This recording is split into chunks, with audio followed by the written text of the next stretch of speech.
一个曾经在屈女城高台之上，令天竺18国数千高僧哑口无言的传奇人物，晚年竟落得弟子离散、孤身卧病的下场。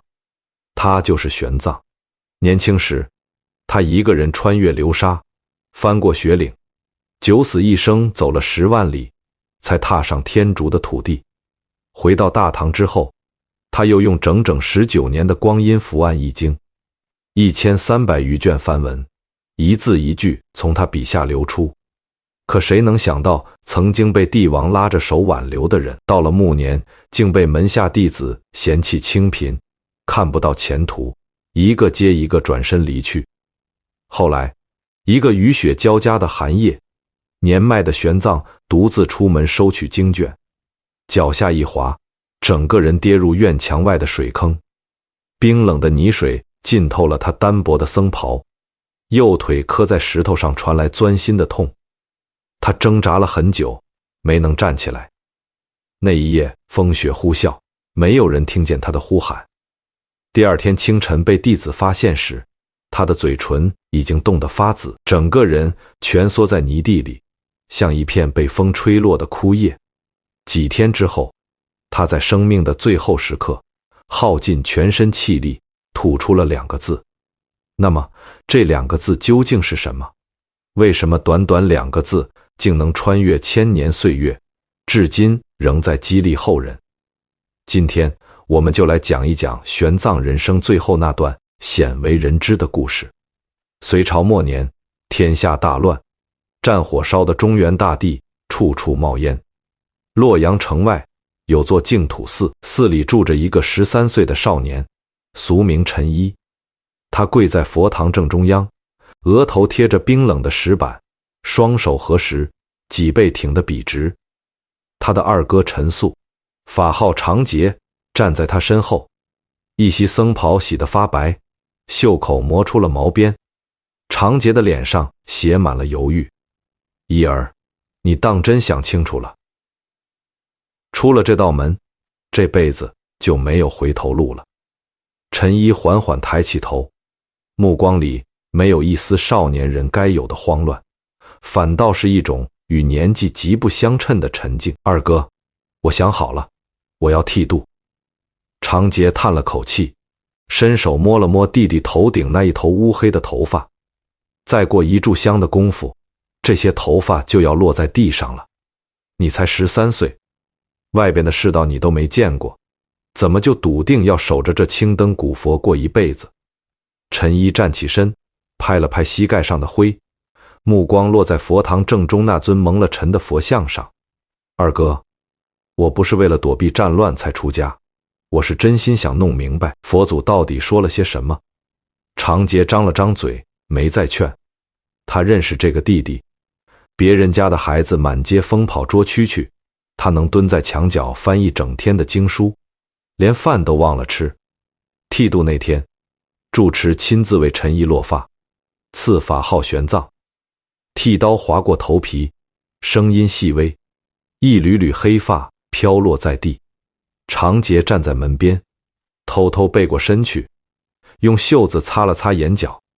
玄奘摸了摸自己光溜溜的脑袋，朝二哥咧嘴一笑。二哥，别难过，我觉得这样挺好。这个笑起来还带着几分稚气的少年，谁也料不到日后会走出一条震动2国的路。出家之后，玄奘一头扎进经卷的汪洋里，白天跟着师傅们听讲，晚上就着一盏豆大的油灯诵读，常常读到天光破窗才肯合卷。几年下来，净土寺里能找到的经文他几乎翻了个遍，可越读越觉得不对劲。同一部经，不同译本说的意思竟然截然相反。他去问长节，二哥，你有没有发现这些版本互相打架，到底哪个才是佛祖的本意？长节正在院子里晒经卷，闻言愣了一下。经文嘛，各家理解不同，翻译自然有出入。不是出入。玄奘蹲下来，捡起一片被风吹落的枯叶，眉头拧成了疙瘩。有些地方意思完全相反，到底谁对谁错？他沉默了很久，久到长杰以为他不会再开口了，才听见他轻轻说了一句：“我想去天竺，去佛祖讲法的地方，亲眼看一看最原始的经文。”长杰手里的经卷啪的一声掉在了地上。你疯了！天竺离这儿几万里路，中间隔着大漠、雪山、强盗、猛兽，朝廷又不批出关的文牒，你怎么去？玄奘弯下腰，捡起那卷经书，仔细掸去上面的尘土，双手递还给二哥。二哥，我这辈子如果弄不明白这件事，就算活到100岁，也不过是个糊涂人。贞观3年，长安城的秋天来得比往年早。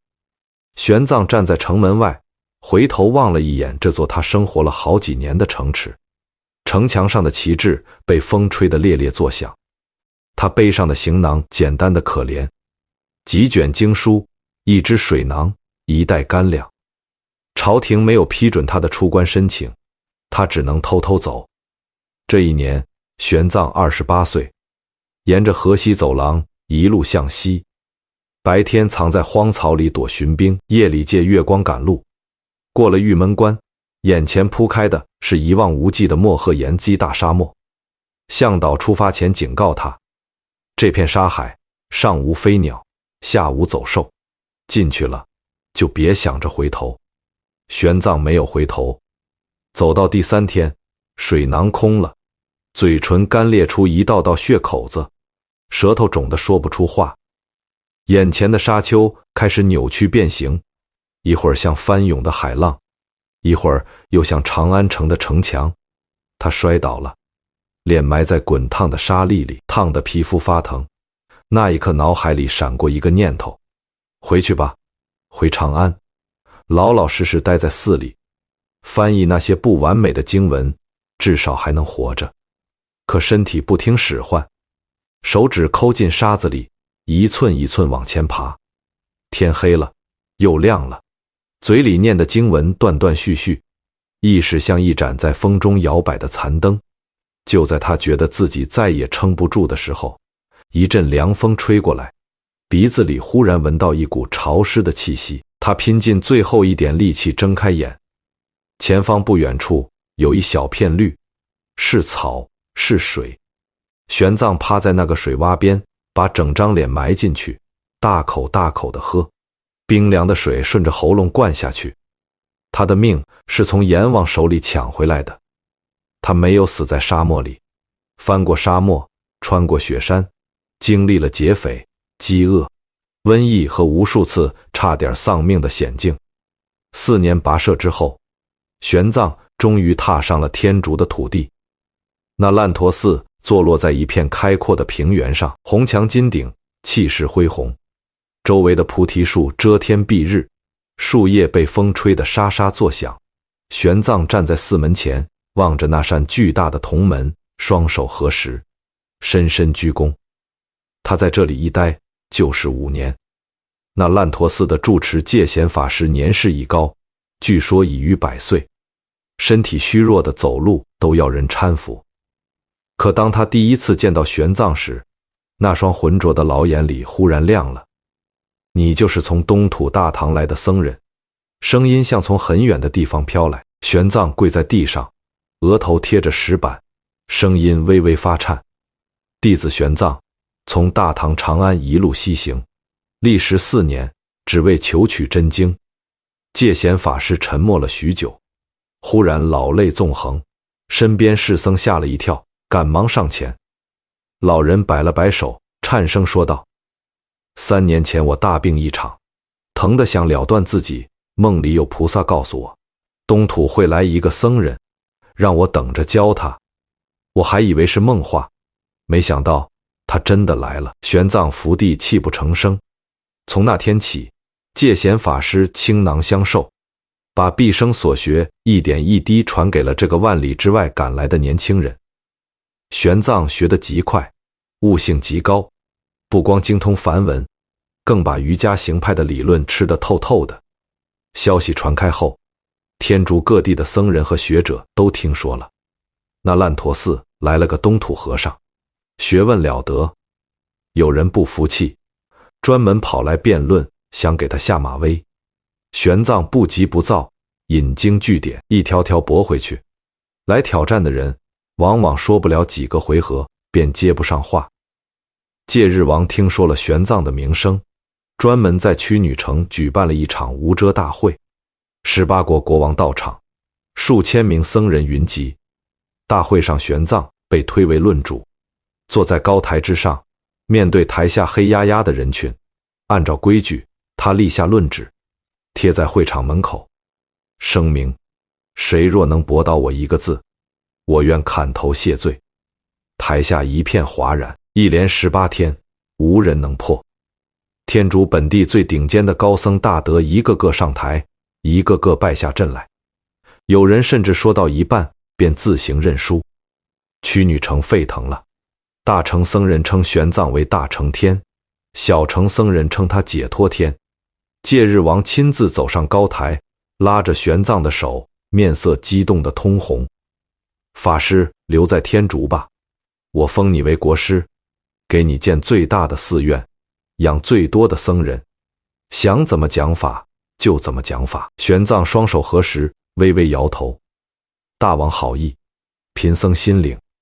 可贫僧来天竺不是为了荣华富贵，而是要把真正的佛法带回东土。戒日王愣了许久，半晌长叹一声：法师的心不在天竺啊。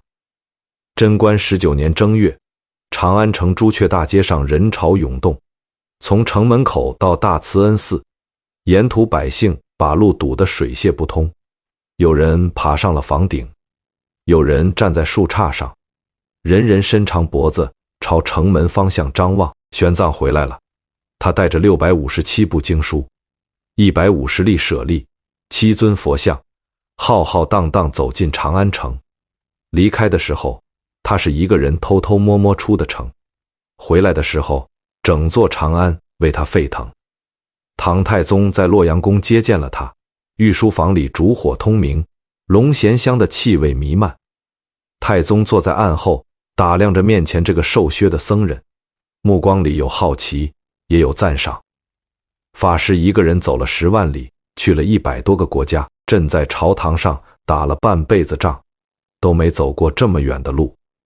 玄奘低眉垂目，陛下统御天下，护佑苍生，贫僧不过做了自己该做的事。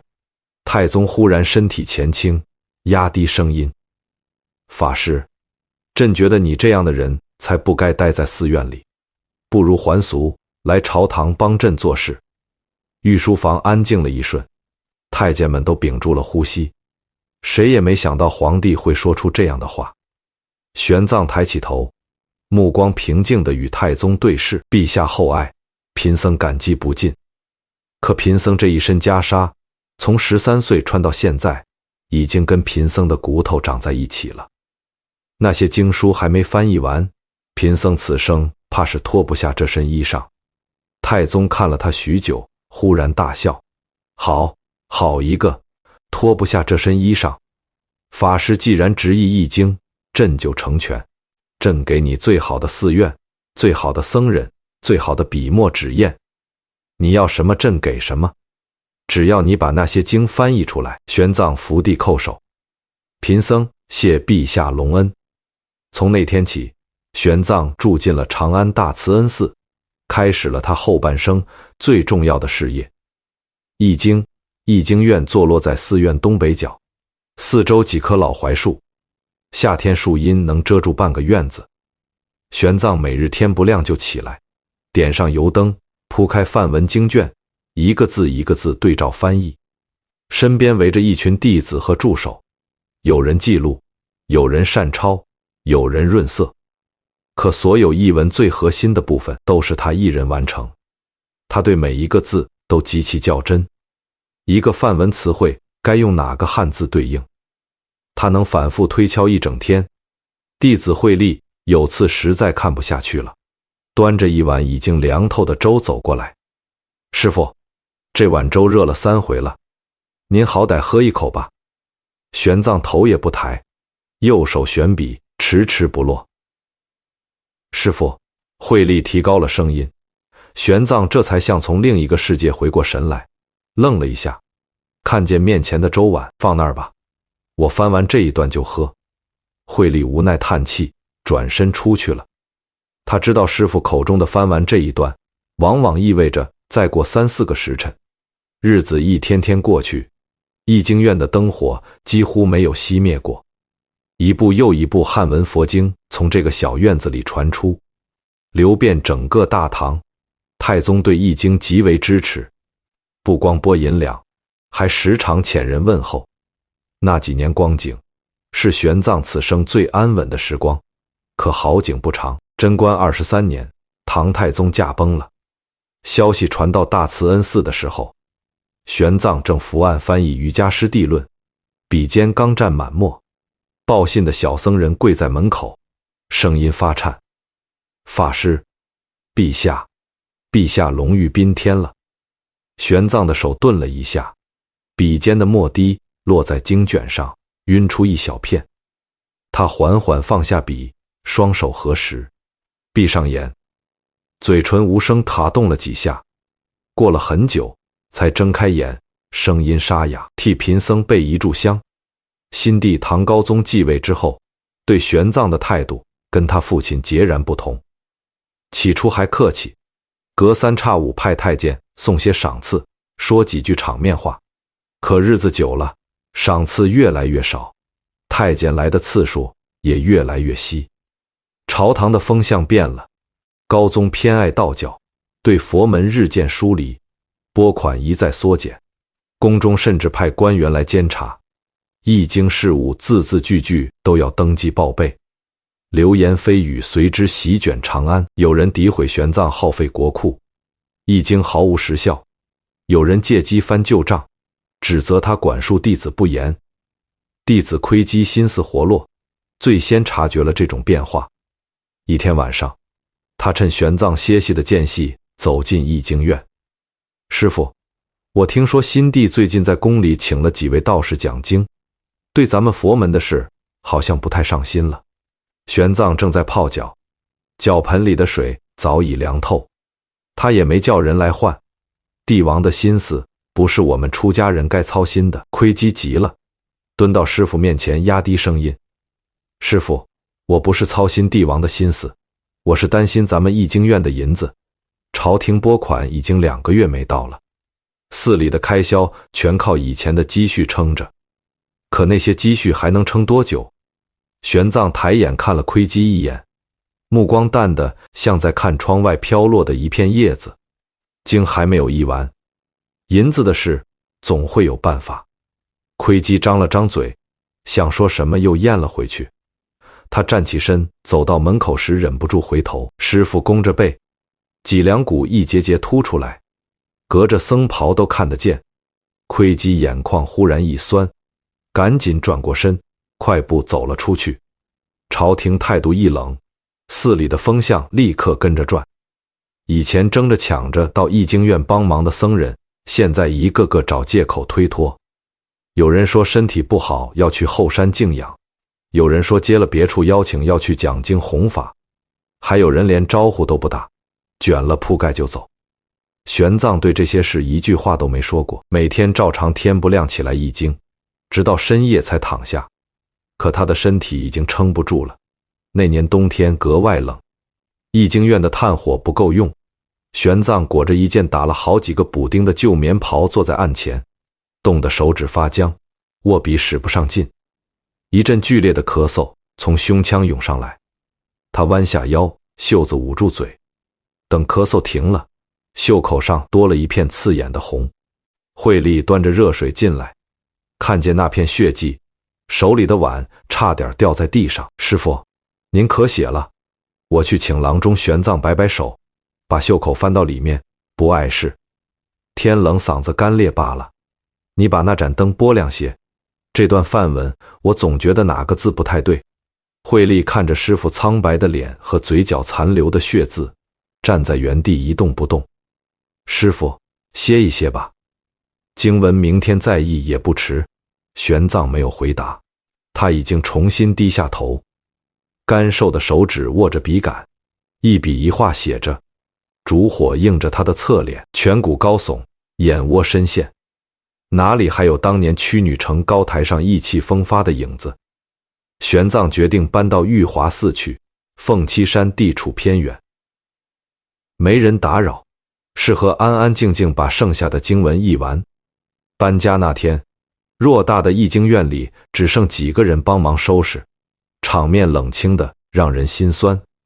到了玉华寺之后，玄奘把自己关在禅房里，继续翻译《大般若经》。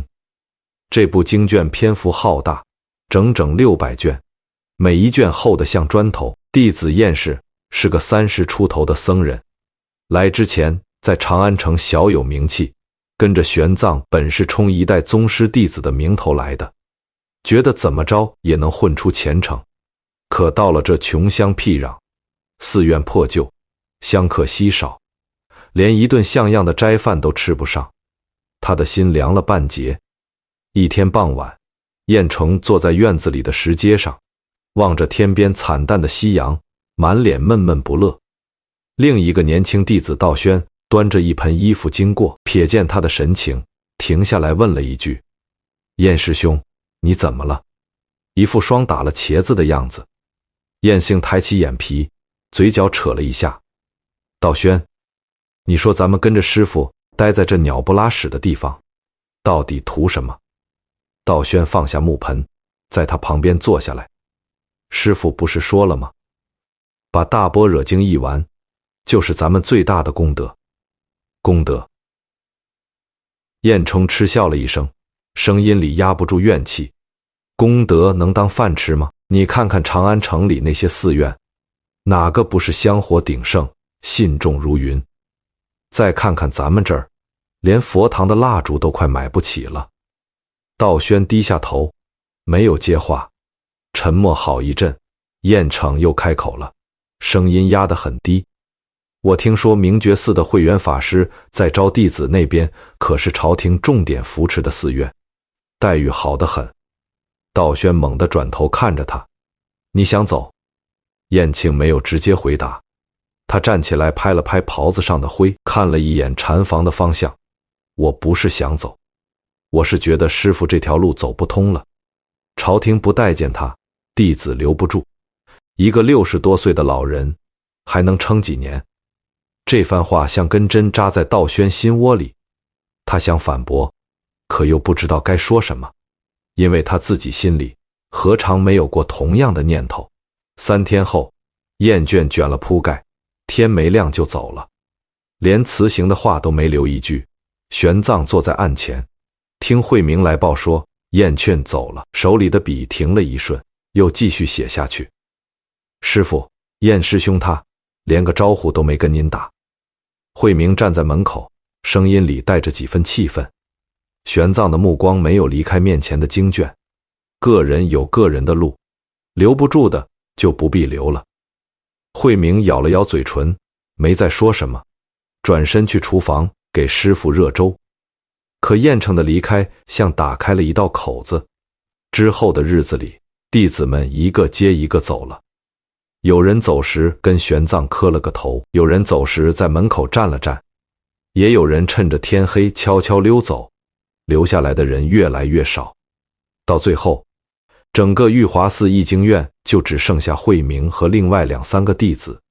道宣也走了，走之前他红着眼眶跪在玄奘面前，磕了3个响头：“师父，弟子不孝。”弟子实在待不下去了。玄奘放下笔，看着跪在地上的道宣，脸上没有愤怒，也没有责备，只是一种说不清道不明的疲倦。“起来吧，地上凉。”道宣站起来，眼泪在眼眶里打转：“师父，您多保重，别太拼了，那些经文翻不完也没关系的。”玄奘摇了摇头，声音很轻，像自言自语：“翻不完不行，我答应过的事就一定要做到。”道宣走后，玉华寺更加冷清了。偌大的寺院，回廊上的脚步声都能传出回响。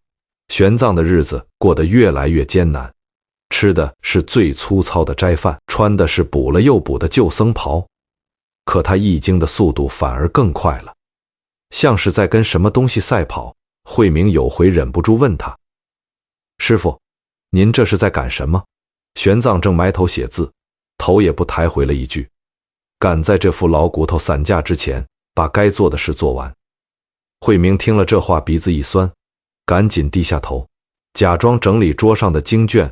龙朔3年深秋，600卷大般若经终于全数译完。搁下笔的那一刻，玄奘望着堆积如山的经卷，轻声对身边弟子说了一句：“经事已毕。”此生尘缘将尽了。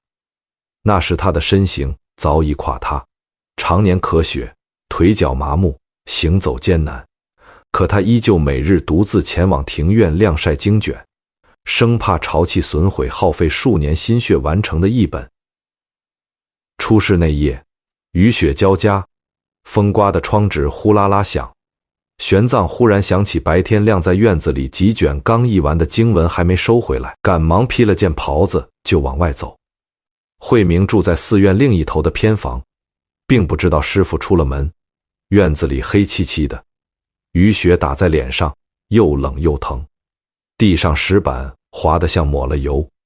玄奘摸黑走了几步，脚下一滑，身体猛地失去平衡。他想抓住旁边的廊柱，手指刚碰到木头便滑脱了，整个人重重摔进院墙外的一处低洼水坑。冰冷泥水瞬间没过了半个身子，他挣扎着想爬起来，右腿一使劲儿，便传来钻心的疼，像骨头错了位。咬着牙用胳膊撑地，试了好几次都站不起来。雨雪还在下，泥水冰冷刺骨，身体止不住发抖，牙齿咯咯作响。他张嘴想喊人，可声音被风雪吞没，细弱得像一根随时要断的丝线。没有人听见，整座寺院沉浸在黑暗和风雪里，没有一扇窗亮着灯。玄奘就那样躺在水坑边，浑身湿透，冷的手脚都没了知觉。不知过了多久，天蒙蒙亮的时候，慧明出门打水，才看见院墙外有个黑影蜷缩在泥地里。他跑过去一看，差点瘫在原地。师傅，师傅，您怎么在这儿？玄奘脸色灰白如纸，嘴唇发紫，整个人缩成一团，衣服上满是泥浆和冰碴子。慧明大声呼喊，把寺里仅剩几个僧人叫来，手忙脚乱把玄奘抬回禅房。可玄奘的身体本就虚弱到了极点，这一摔又在冰水里泡了大半夜，彻底撑不住了。高烧反复，退了又起，起了又退，右腿伤口感染化脓，疼得他整夜睡不着。可他从来不喊疼，只是紧紧攥着被角，指节发白。慧明日夜守在床边，端水喂药，寸步不离。他看着师傅一天比一天消瘦的面庞，心里像被什么东西堵住了，透不过气来。那些走了的弟子听到消息，有几个赶了回来，站在禅房门口，谁也不敢先进去。雁行也来了，站在最后面，低着头，一句话也说不出。慧明看见他们，没说什么难听的，只是侧过身子让开了路。弟子们一个个走到床前，玄奘躺在那里，瘦得只剩一把骨头，脸上的皮肤薄得几乎能看见底下的血管，眼睛半睁半闭，呼吸浅而急促，胸膛的起伏越来越微弱。师傅，弟子回来了，弟子不该走的。燕庆跪在床边，泣不成声。玄奘的眼珠微微转动了一下，像在辨认面前的人，可他的目光已经浑浊得看不清东西了。他的嘴唇扩动了几下，似乎在说什么，可声音小得听不见。慧明赶紧俯下身去，把耳朵凑近师傅嘴边。师傅，您要说什么？弟子们都在，您说，我们听着。玄奘费力地抬起右手，那只曾经握笔译过1000卷经书的手，此刻瘦得像枯树枝，微微颤抖着指向床头堆放的经卷。弟子们顺着他手指的方向望过去，那里摆着几卷大般若经，纸页微微卷曲，墨迹尚未全干，可谁也不明白师傅到底想说什么。玄奘的手臂在空中停了一会儿，像已耗尽所有力气，缓缓地落了下来，眼角滑下一滴浑浊的泪。慧明俯身，将耳朵贴近玄奘的唇边，屏住呼吸去听。周围一片死寂，只有窗外的风声呜咽。玄奘的嘴唇动了动，像是用尽了此生最后一丝气力，吐出了2个字。慧明猛地直起身子，脸上的表情从疑惑变成震惊，又从震惊变成难以置信。他愣在原地，眼泪夺眶而出。其他弟子纷纷围过来。师父说了什么？师父到底说了什么？慧明张了张嘴，浑身止不住颤抖。他看着玄奘那张已经安详闭目的脸，哽咽着几乎说不出话，喉头剧烈滚动，滚烫的泪水砸在地面，晕开一小片浑浊水渍。他死死攥紧双拳，反复确认方才贴在师父唇边听到的声响，然后一字一顿把那2个轻如游丝的字说给所有人听。得生。短短2个字落下，禅房之内瞬间死寂。窗外风雪呼啸，穿过回廊，撞得木窗哐哐作响，反倒衬得屋内静得可怕。燕冲双腿一软，直直跪倒在地，额头重重磕在冰冷青砖上，很快蹭出一片青紫。压抑多年的愧疚顺着喉咙喷涌而出，哭声撕心裂肺，震得屋梁积年尘土簌簌往下落。其余归来的弟子或垂手啜泣，或掩面哽咽，有人背过身倚着墙壁，肩膀剧烈颤抖。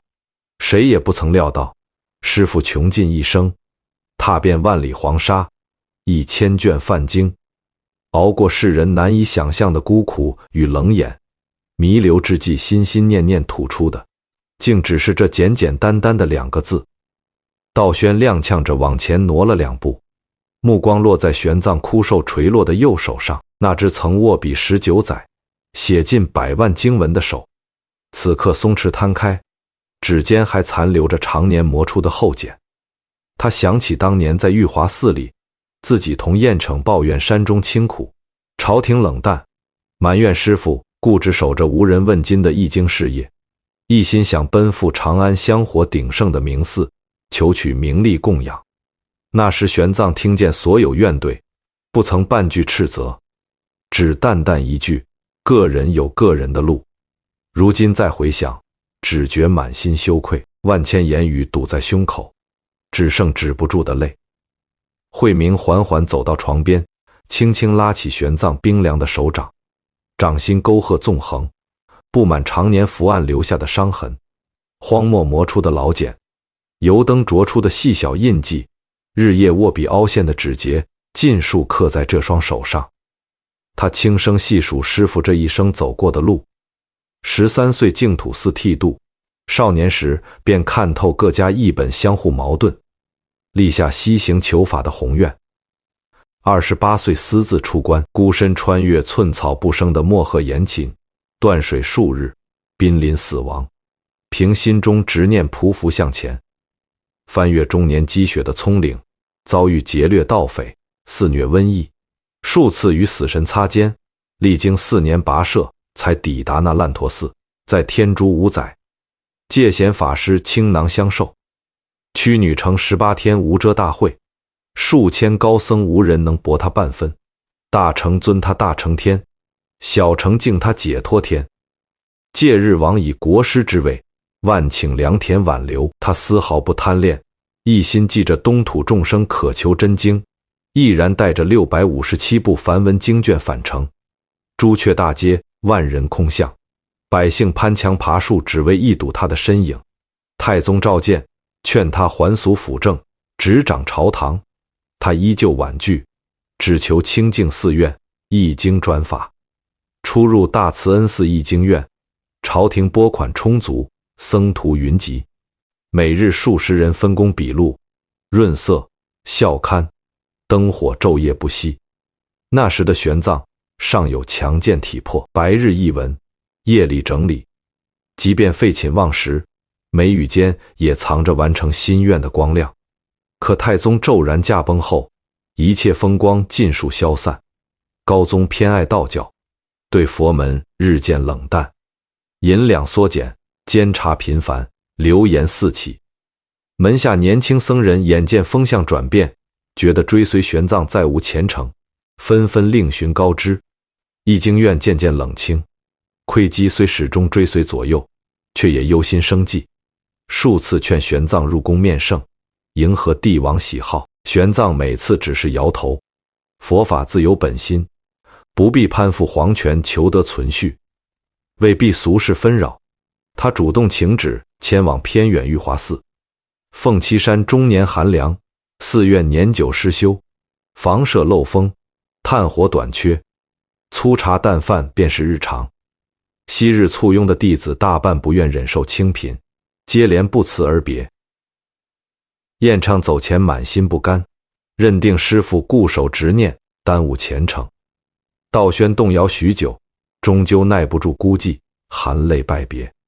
偌大道场到最后只剩慧明寥寥数人坚守，哪怕周遭人心离散，病痛侵扰，玄奘从未停下笔墨。燕赤伏在床前，一遍遍叩首，额头早已渗出血丝。他哽咽着诉说当初离开的私心，贪图繁华寺院的香火，旁人追捧的虚名，嫌弃玉华寺清贫荒芜，无视师父日夜操劳。他原以为离开玄奘便能坦荡前行，可在外游学这些时日，拜访无数名僧大德，翻阅各家残缺译本，才越发明白当年玄奘执着西行，一字一句推敲译文的深意。世间讲经之人大多只摘片段迎合世人，无人像师父一般穷尽一生还原佛法本真，不掺半分功利。此番听闻师父重伤垂危，他日夜兼程赶回，满心愧疚无处安放，只盼有机会弥补。可师父已然油尽灯枯，留给他们的只剩得生二字。道宣站在一旁，指尖轻轻抚过一卷尚未校阅完毕的经文，纸上字迹工整沉稳，哪怕玄奘晚年视线模糊，手指颤抖，落笔依旧一丝不苟。他想起从前与燕闲谈，质疑师父坚持毫无意义，朝廷不看重，弟子留不住，耗费一身病痛换来的经卷，未必有人静心研读。此刻回想，才惊觉自己何其浅薄。世人大多追逐浮华，计较得失，稍有挫折便心生退意。可玄奘13岁立下求法誓言，此后数十年遭遇绝境无数，从未有过半分退却。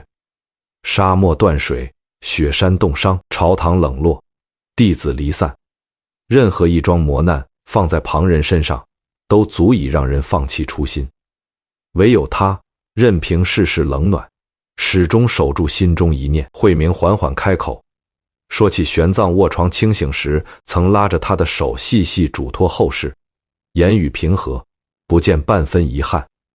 他交代所有译好的经卷妥善封存，送往大慈恩寺保管，不可遗失损毁。吩咐丧葬一切从简，只用粗竹席裹身，寻一处山间僻静土坡安葬，不必修华丽佛塔，无需大肆操办。又叮嘱留下的弟子不必执着追随自己的名号，往后潜心研读经卷，将佛法广为传扬，不必计较世间冷暖与旁人目光。那时玄奘尚能清晰言语，眼中带着柔和光亮，提及此生西行易经种种过往，没有半句诉苦，只说自己有幸完成心中所愿，此生无憾。他说西行路上无数次濒临死亡，支撑自己活下去的从来不是求生欲，而是记挂东土众生被残缺译本误导，看不清佛法真意。晚年独坐玉华寺，弟子一一离去，深夜独对孤灯一经，冷风穿窗，病痛缠身，心中也不曾生出怨恨，只觉个人有个人的志向，强求不得，众生自有各自的修行路数。窗外风雪渐渐停歇，一缕微弱天光透过破损窗纸照进禅房，落在玄奘安详平和的面容上。此前数日被病痛折磨的苍白憔悴尽数消散，眉眼舒展，仿佛只是沉沉睡去。燕庆慢慢抬起头，泪眼朦胧望着床榻上的师傅，反复咀嚼的生二字，心中豁然清明。这两个字，从不是祈求自身往生净土，脱离凡尘苦难，而是师父穷尽一生的期许，愿所有众生皆能破除迷茫，寻得本心，寻得觉悟之声。愿后世研读经卷之人，能凭借完整佛法，挣脱俗世贪嗔痴的桎梏，寻得真正自在安稳的归宿。从前众弟子总纠结现实得失，计较供养多寡，朝廷礼遇，旁人尊崇，现在名利执念里，反倒看不懂师父一生坚守的内核。玄奘翻越10万里路途，不为万众敬仰，婉拒朝堂权位，不为博取功名，耗尽19载光阴一经，不为留自身万古声名。所有跋涉、隐忍、孤苦，只为成全一句众生得生。他历经世间极致的荒凉与冷落，尝遍不被理解的孤独，心中装着的却从来不是自己的委屈，而是千千万万未曾谋面的世人。道宣走到案前，铺开一张干净麻纸，拿起师父遗留的旧笔，笔尖落下的时候，手不住颤抖，泪水滴在纸面，晕开大片墨痕。他想起屈女城大会上意气风发的玄奘，立于高台，面对数千高僧从容论道，立下一字被驳甘愿斩首的誓言。想起沙漠之中濒临渴死，匍匐黄沙，依旧默念经文，不曾生出半分后悔。想起太宗劝他还俗为官，他一身袈裟不曾动摇。想起玉华寺寒夜咳血，依旧伏案一经，任凭弟子冷眼疏离，依旧温柔相待，包容所有人的私心与浮躁。那些曾经离开的弟子，此刻尽数守在禅房之内，无人再言名利前程，无人再抱怨山中清贫孤苦，所有人静静伫立，一遍遍默念得生二字，心底多年浮躁杂念尽数消散。他们终于读懂了，师父从未向外索取分毫，不求朝廷善待，不求弟子长久相伴，不求后世歌颂赞誉，只以自身万里跋涉，半生孤苦，换一句众生得生。接连数日，弟子们日夜守灵，诵念玄奘亲手译出的经文，梵音低声萦绕整座玉华寺山林。山间百姓听闻一代三藏法师病危，自发携带素斋香烛赶来，远远望见禅房门外垂泪的僧人，听说师父临终只留得生二字，无不动容，纷纷跪在寺外焚香祈福。麟德元年2月初5夜半，月色清淡，山林寂静无声，玄奘呼吸缓缓归于平静，安然侧卧，再也没有醒来。消息隔日传入长安，唐高宗听闻噩耗，当场失声落泪，慨叹大唐失去佛门栋梁，苦海失渡人，暗示无明灯。当即下旨丧葬开销由国库全额供给，准许京城僧尼手持幡盖沿路相送。运送灵柩返回长安那日，沿途数十里百姓自发沿街跪拜，哭声连绵不绝。有人手持手抄经文，有人捧着自制香花，只为送这位踏遍万里的僧人最后一程。昔日嫌弃清贫，另头他处的僧人听闻灵柩过境，纷纷赶到路边垂手送行，心中满是悔意，终于明白当年自己错失了何等珍贵的指引。依照玄奘生前嘱托，弟子起初打算寻山间僻静处泊葬，可百姓与百官再三恳请，最终落葬兴教寺。目前只立朴素砖塔，没有繁复雕饰。下葬那日，曾离散又折返的弟子尽数到场。燕生、道宣、慧明等人跪在墓前，将得生二字刻在塔内石壁上，日日诵读，谨记师父最后嘱托。往后千百年，岁月流转，王朝更迭，战火几番席卷中原，无数寺院损毁，古籍散窄。可玄奘呕心沥血译出的1300余卷经文，代代流传，未曾断绝。兴教寺砖塔历经风雨侵蚀，依旧矗立山间，石壁上德生二字清晰如初。无数后世文人、僧人、寻常百姓前来拜谒，读懂这短短二字中藏着的无边慈悲。后世之人读玄奘生平，大多只记得他西行10万里的传奇壮举，艳羡他屈女成万众拥戴，长安万人相迎的无上荣光，却很少知晓他晚年独居荒山，弟子离散，朝堂冷淡，跌入冰冷水坑，重病缠身，在极致孤寂中走完人生最后一程。世人总偏爱风光鼎盛的故事，不愿直面英雄落幕时的落魄与清冷，可恰恰是晚年那段无人相伴，满是冷眼的岁月，才衬得那句得生重于千军。他拥有名震两国的学识，帝王青睐的机遇，唾手可得的荣华，却主动舍弃一切，守着孤灯残卷度过暮年。他遭遇门下弟子质疑背弃，承受朝廷冷落疏远，病痛日夜折磨肉身，心中不曾生出一丝怨怼。临终所思，依旧是世间众生皆能得生。那些曾经匆匆离去的弟子，此后余生皆留在佛门潜心修行，不再追逐繁华名寺，燕称走遍大唐各州，抄写玄奘译出的经文送往偏远寺院，供给穷苦僧人研读。道宣隐居山林，整理玄奘生平言行，写下传记流传后世。慧明常年驻守玉华寺，守着易经旧院，守着师傅当年用过的笔墨和晾晒经卷的庭院，直至寿终。他们终其一生以自身修行弥补当年的浅薄与愧疚，将得生二字刻在心底，代代传递玄奘留下的佛法与初心。千年岁月匆匆而过，大漠戈壁的古道几经掩埋，当年玉华寺的旧房舍历经修缮，唯有刻在石壁上的遗言从未褪色。